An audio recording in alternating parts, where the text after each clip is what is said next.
Growing up as an overeager, liberal white boy, I thought my purpose in life was to help the emerging world solve the Sustainable Development Goals. This led me to do things like interning at the Commission for Human Rights in Kumasi, Ghana, where I spent most of my time convincing them about my view of human rights instead of understanding how they foresaw it. After that, I continued to think that solving the Sustainable Goals was only a problem to be solved in the rest of the emerging world. But that changed in 2016 when I was a pedestrian victim of a drunk driver's collision.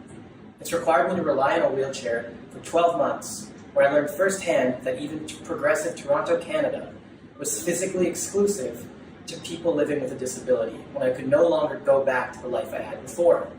This led me to start my own enterprise called the Forward Movement, where we use the adoption of a dynamic symbol of accessibility to bring awareness to the barriers that exist and combat ableism.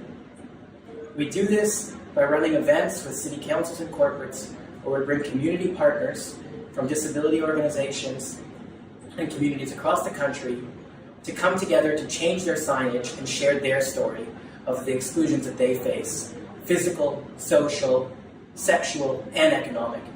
And what that's shown me is that we're far away from achieving Sustainable Development Goal number 11, which is building inclusive cities, where everyone, both in physical infrastructure and socially, can thrive and prosper. I've done this partially with my work at the Forward Movement in Canada.